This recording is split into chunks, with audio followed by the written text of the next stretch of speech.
by Sister Jillian Harmon and her householder, Sister, not Taylor Crossman. I forgot to change that.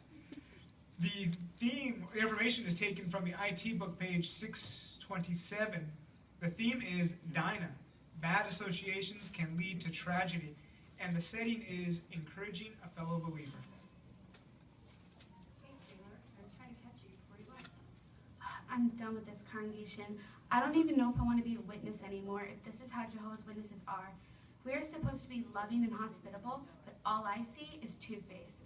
They preach and go out in service about being loving, but then they don't display love or hospitality to those in their own congregation, especially my family. I just think I would be better off not here. This congregation isn't a reflection of Jehovah's qualities in love or hospitality among each other, so maybe this isn't the truth. I hear that you are frustrated and hurt. Can you give me an example of what's been happening to hurt you? Well, friends from school have invited me to their homes, concerts, barbecues, swimming parties, and more. And I always turn them down because I'm supposed to associate with fellow believers. But all I wind up doing is being at home alone with my own family. The friends in my hall think that being in field service is social enough. One pioneer in the hall even said, when you're a spiritual congregation, you don't have time for hospitality. The people in the world are more hospitable, but does Jehovah expect me to not have friends? He knows it's important. Well, Taylor, I understand how you feel. I know what it's like to be in a congregation where you feel things maybe aren't exactly how they should be for a variety of reasons. But first, let me assure you that I and others, and especially Jehovah, love you very much. I want to apologize for what that pioneer said to you. We know that that's not Jehovah's viewpoint or even Jesus's. Jesus was the most spiritual and busiest pioneer ever, yet he made time for hospitality and socialness outside of meetings and his ministry for all in the congregation. And we're supposed to follow his example, especially in that matter. But while we patiently wait for Jehovah to correct their attitudes and touch their hearts to widen out, I don't want anything to happen to you. Do you remember the example of Dinah? Yeah, she was some girl who went out and got in trouble, and then her brothers killed a whole tribe of people. Well, my brothers aren't that angry. Yeah, they're not.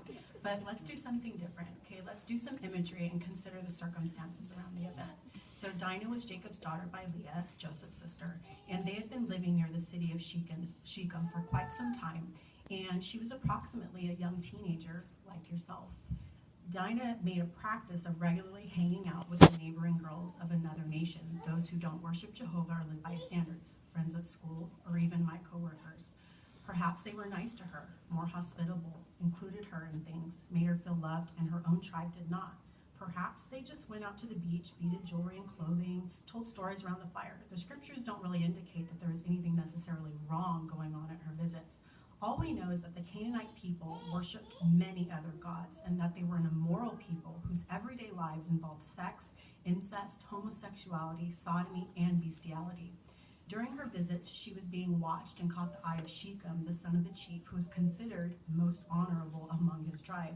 He was no doubt handsome and obviously rich as the chief's son. The scriptures indicate that one day, during one of her visits, Dinah went with him willingly to his home. Do you think to mingle, apparently unattended, among such immoral people might have possibly been inviting trouble?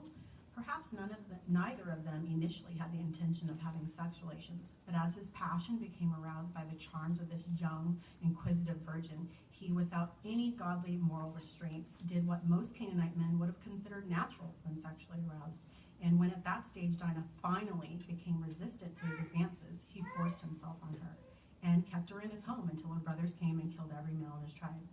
Do you think that by choosing to regularly hang around people that we don't know very well and who may have questionable practices, that at some point you could find yourself in some sort of troublesome situation? Yes, I can see that. This all happened because Dinah failed to guard her associations. This episode in the Inspired Record is a warning to Christians today who may be tempted to mingle socially with those who are not servants of God. Being in the wrong place with the wrong people can be dangerous. So do you think it would be wise for you to start hanging out with those who don't have high standards? No, I see the fault in my solution. I'm just so fed up with my own congregation and how I'm treated.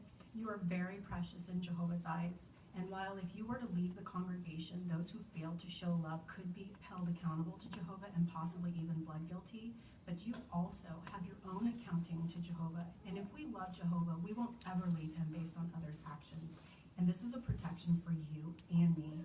The congregation isn't perfect. If it was, neither one of us would be in it. We are all at different levels of spirituality, but most of the friends do love Jehovah and want to reflect his qualities, especially that of love and hospitality. So while we wait for those to hopefully improve, let's make sure to do our part. Do you know how to cook?